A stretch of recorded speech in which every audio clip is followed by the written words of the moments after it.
I'll create a compelling 800-word sci-fi story for Part 1, First Contact, written in third-person style using simple English and Korean names as requested.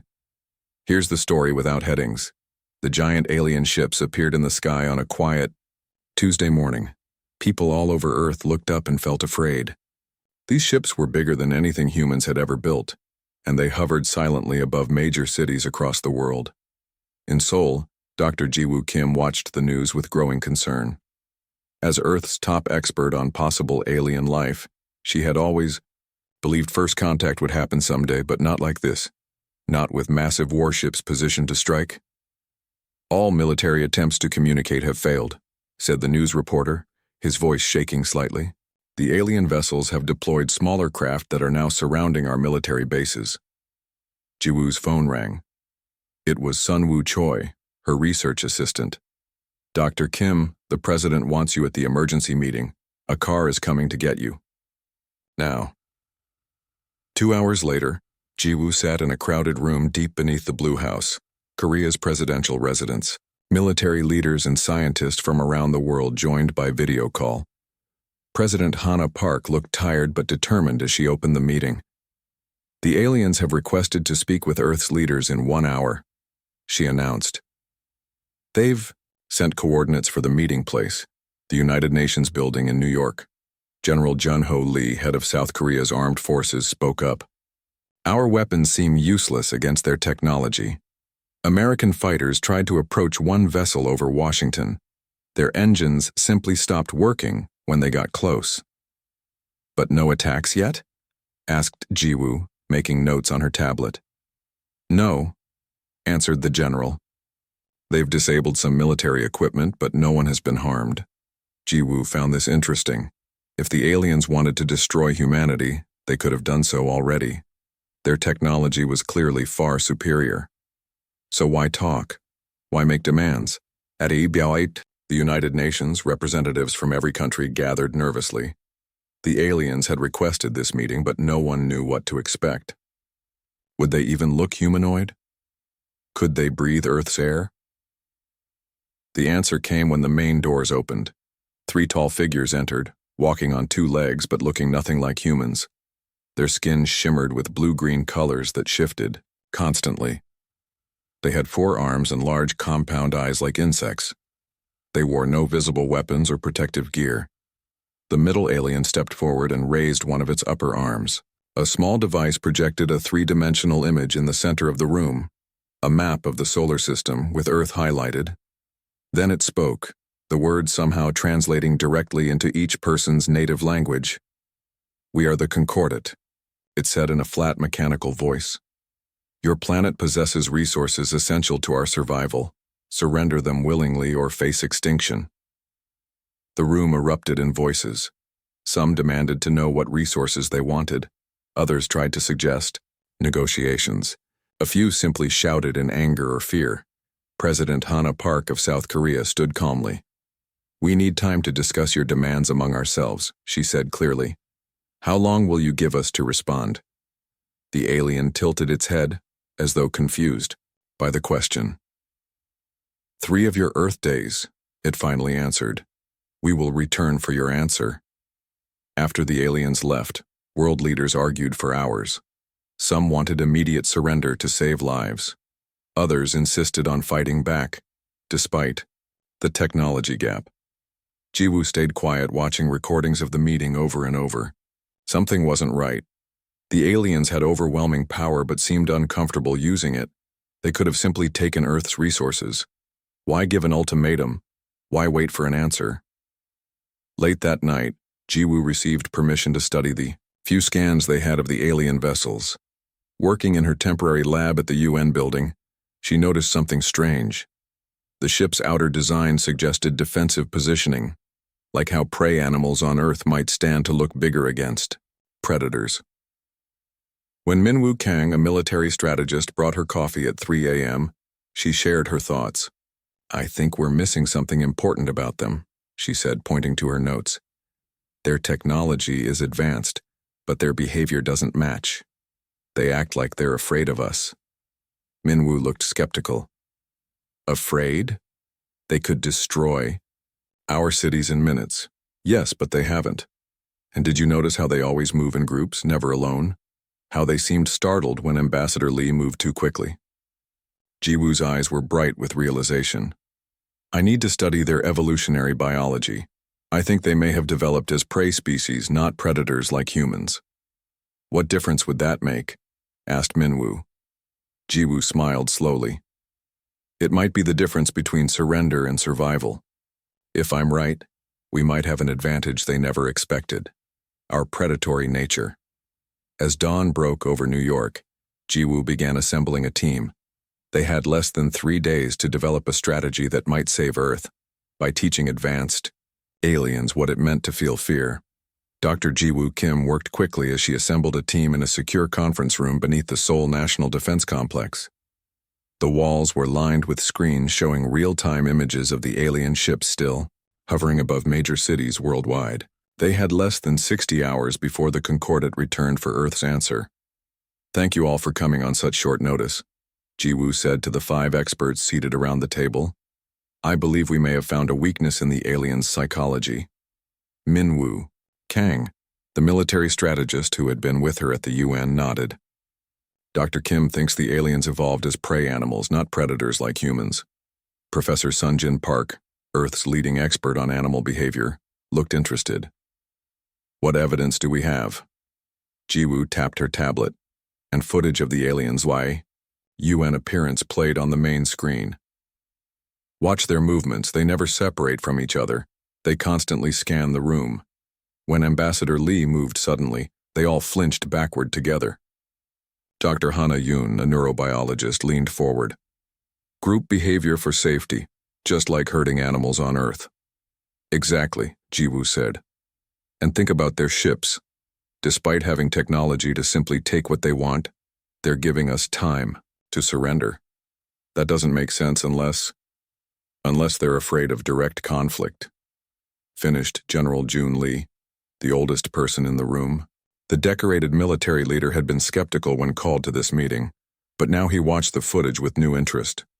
The final team member, Dr. Hyun Choi, a technology expert, spoke up. Their weapons seemed designed for defense, not offense. They disabled our jets without destroying them. Jiwoo nodded. I believe the Concordat evolved as prey species on their home planet. They developed advanced technology not to conquer, but to protect themselves. They probably expanded into space for the same reason. But they're clearly willing to threaten us, argued General Lee. Yes, but threats are different from action, Jiwoo explained. I think they've never encountered a species with humanity's particular evolutionary history before. You mean they've never met predators, said Minwoo. Exactly. And not just any predators, Jiwoo continued, her eyes bright with realization. Humans are persistence hunters. We evolved to chase prey to exhaustion. We're willing to endure pain, to sacrifice, to take risks.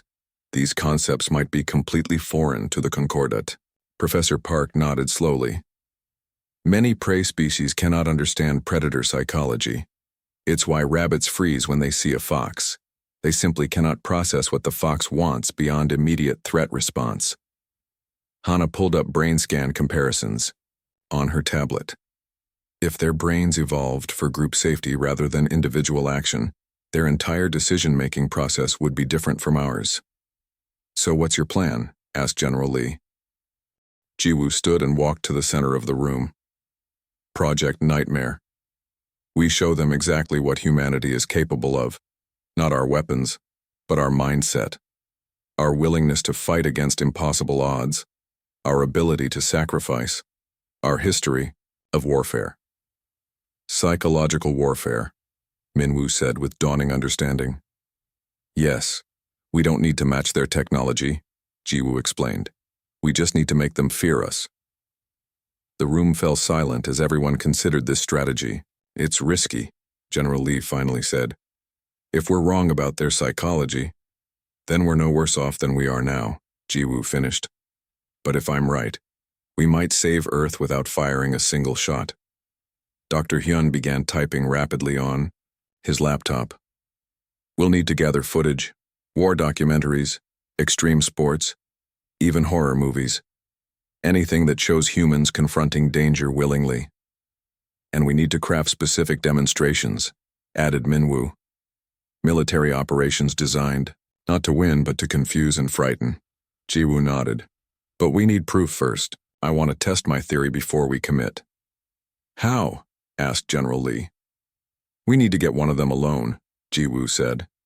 Away from their group. If I'm right about their psychology, the isolation itself will cause distress. Professor Park looked thoughtful. We could request a private meeting with one representative. Frame it as a diplomatic custom. I can make that happen, General Lee said, already reaching for his secure phone. As the team began developing their strategy, satellite images showed a small Concordate shuttle leaving the mothership. It was heading toward Earth. They're sending someone early, Minwoo said, pointing to the screen. Jiwoo smiled. Good. Let's give them their first lesson in fear. The private meeting with the Concordate representative took place in a small conference room at the United Nations. Dr. Jiwoo Kim sat alone at the table while hidden cameras recorded everything. The alien entered cautiously, its blue-green skin shifting colors rapidly. Jiwoo noticed how it kept looking toward the door, as if uncomfortable being separated from its companions. Thank you for meeting with me, Jiwoo said calmly. I'm Dr. Jiwoo Kim, Earth's expert on interspecies communication. The alien's translator device hummed. I am third communicator Trell. This separate meeting is unusual. It's our custom before important negotiations, Jiwoo explained, watching the alien carefully. Its color patterns were shifting faster now, a sign of stress, she guessed. Your people requested information about what resources we require, Trelly said, its forearms moving in what seemed like a nervous pattern. We seek minerals from your planet's core and 20% of your ocean water. Jiwoo nodded, then did something unexpected. She stood up suddenly, moving toward the alien. Trell immediately backed against the wall, its color turning pale. Interesting reaction, Jiwoo said, sitting down again. You have weapons that could destroy me instantly, yet you fear my approach. The alien seemed confused. Physical proximity is unnecessary. For humans, it's important, Jiwoo said. She pressed a button on her tablet, and screens around the room lit up. The first video showed mountain climbers scaling a dangerous peak during a storm. The second showed firefighters running into a burning building. The third showed soldiers advancing under heavy fire. What are these behaviors? Trell asked, its voice sounding different through the translator. Humans challenging death, Jiwoo explained simply. We do this regularly. The alien's colors shifted to dark patterns. For what purpose? Sometimes to help others. Sometimes for the challenge itself. Jiwoo leaned forward. Does your species have a concept of thrill-seeking, of choosing danger? Trell's response was immediate. Such behavior would threaten group survival. It is irrational. That's what makes humans different, Jiwoo said. We're predators, Trell.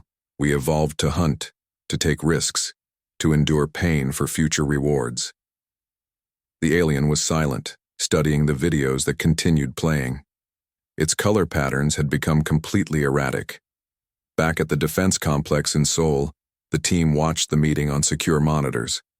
Look at its skin patterns, Professor Sunjin Park observed. Clear signs of distress. General Jun Lee nodded. Dr. Kim's theory seems correct. They don't understand our psychology at all. Time for stage 2, Minwoo said. He picked up a secure phone and gave the order. Around the world, military forces began implementing the strategy they had named Operation Nightmare. Instead of attempting to attack the alien ships directly, special forces conducted seemingly random operations. Soldiers smiled as they charged into dangerous situations. Combat pilots flew dangerously close to alien vessels, showing no fear. Meanwhile, Earth's broadcast systems were reprogrammed. Every frequency the aliens might monitor began transmitting carefully selected content: historical war footage, extreme sports competitions, and survival stories. These broadcasts focused on humans willingly facing danger, enduring pain, and even sacrificing themselves. 3 days after the meeting with Trell, the first sign that the strategy was working appeared. One of the smaller alien ships over Tokyo suddenly changed position, moving higher into the atmosphere as if retreating from the city below. "They're responding exactly as predicted," Hana-Yoon said as the team analyzed the data. "Their group communication is spreading the fear." Jiwoo nodded. "In prey species, alarm signals are contagious. One frightened individual can trigger panic in the entire herd." On the 6th day, Jiwoo requested another meeting, this time with the alien leadership. To her surprise, they agreed. But instead of meeting in person, they insisted on video communication. The main alien, who identified itself as First Commander Zith, appeared on screen.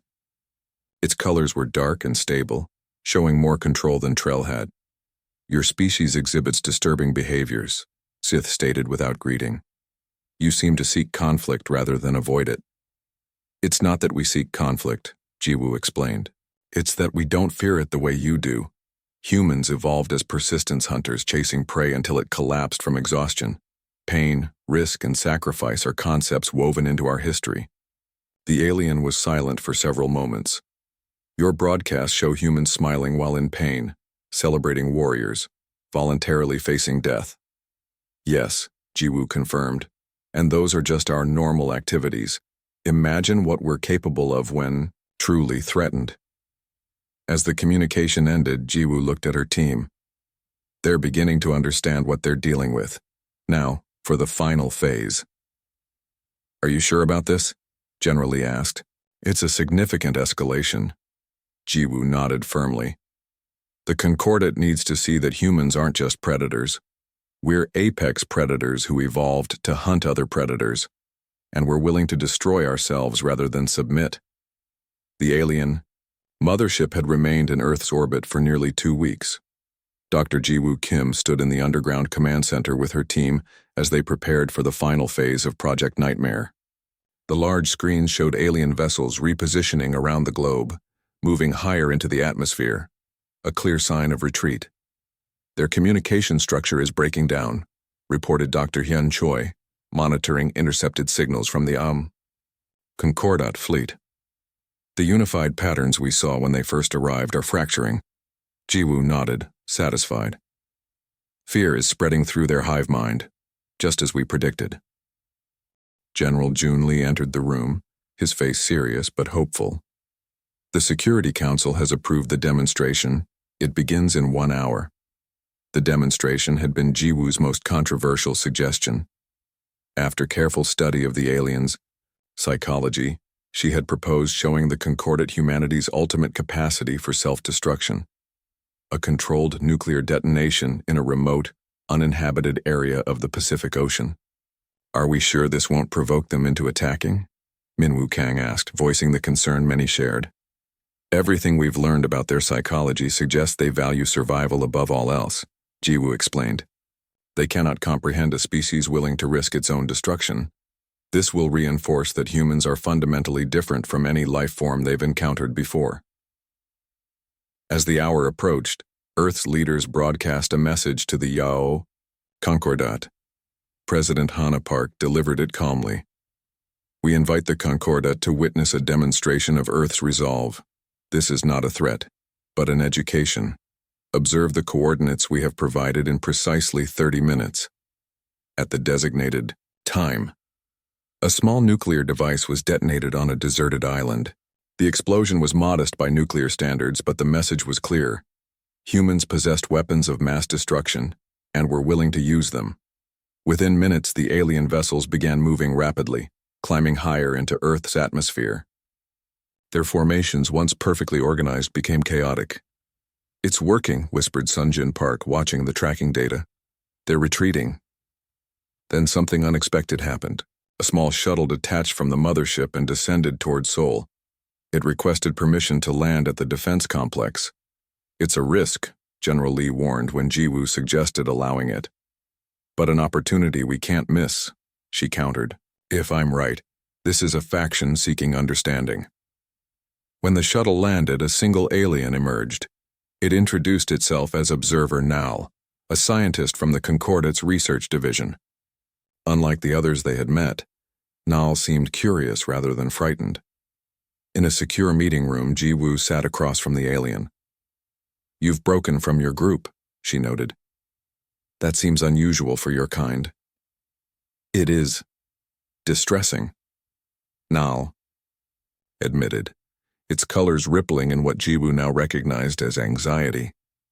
"But necessary. First Commander Zith no longer functions rationally. Fear has corrupted the leadership mind link." "Because of our demonstrations?" "Because your species defies all known patterns of intelligent life," Nal explained. "The Concordat has encountered 17 spacefaring civilizations, all evolved as we did, from prey species seeking safety through technology and cooperation." Ji-woo leaned forward. "But humans evolved differently." "Yes.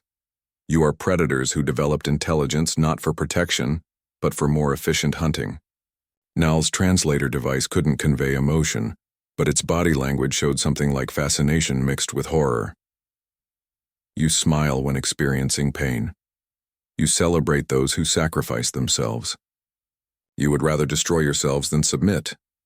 "Not entirely accurate," Ji-woo corrected gently. "We value life deeply, but we also value freedom, discovery, and yes, sometimes risk." Nal was silent for a moment. "The High Command has ordered full withdrawal from your solar system. They believe your species is too dangerous to engage with." "And what do you believe?" Ji-woo asked. "I believe understanding predators may be necessary for our future survival," Nal replied. "I request to remain on Earth as an observer, to study."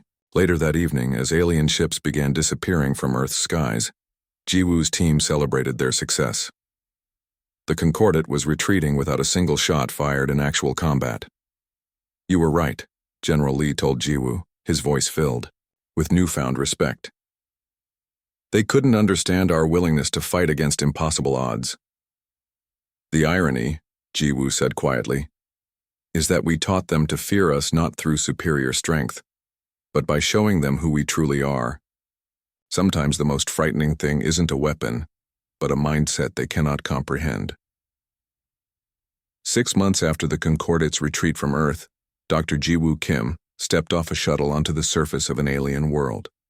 The air was thicker than Earth's, but breathable, tinted slightly pink from the light of a distant sun. This was Concordia, the homeworld of the aliens who had nearly gone to war with humanity. Observer Nal walked beside her, its color patterns showing calm blue ripples. "Welcome to our world, Dr. Kim. You are the first human to visit." Ji-woo looked around in wonder. The landscape featured rolling hills covered in something like purple grass. In the distance, enormous dome-like structures rose from the ground, the hive cities of the Concordat. "It's beautiful," she said honestly. "And safe now," Nal replied. "For thousands of years our species lived in fear of the great hunters, predator animals 3 times our size. We developed technology to protect ourselves. When the last great hunter died out, we looked to the stars." As they walked toward the nearest city, Ji-woo reflected on how much had changed in 6 months. The peace treaty between Earth and the Concordat had been signed just 2 weeks after their withdrawal. The terms were surprising. The aliens offered advanced technology in exchange for being left alone and the right to study humans from a safe distance. "The education center is this way," Nal said, pointing to a large building near the edge of the city. "Our scholars are eager to meet you." Inside, Ji-woo found herself in a room full of Concordat scientists. Their colors shifted with excitement. When she entered, on the walls were images from Earth, humans climbing mountains, diving into oceans, and even fighting wars. "This is our newest field of study," explained head scholar Veer, an older alien with pale blue skin. "Human psychology, the predator's mind. We find your species both terrifying and fascinating." Ji-woo smiled. "We feel the same way about you." The scholars showed her their research. They were particularly interested in human art and stories, especially tales of heroes who sacrificed themselves for others, a concept that had no equivalent in Concordat culture. "Your people value the group too," Ji-woo observed, "but differently than we do." "Yes," Veer agreed. For us, the group provides safety. For humans, the group is something worth dying for. This contradiction puzzles us deeply. Later that day, Jiwoo joined a meeting with the Concordate High Council, now led by Nail after the previous leadership had been removed following their failure on Earth. The council members kept a respectful distance from her, their colors showing careful control. "We wish to understand more about trade between our worlds," said Nal, "but many of our people still fear direct contact with humans." "That's understandable," Jiwoo replied. "Fear takes time to overcome, but understanding can help." She shared stories from Earth's history, how former enemies had become allies, how different cultures had learned to work together despite deep differences. The council listened with growing interest. "Perhaps there is middle ground between predator and prey psychology," one council member suggested. "I believe there is," Jiwoo said. "Humans can learn from your caution and cooperation. You can learn from our courage and innovation."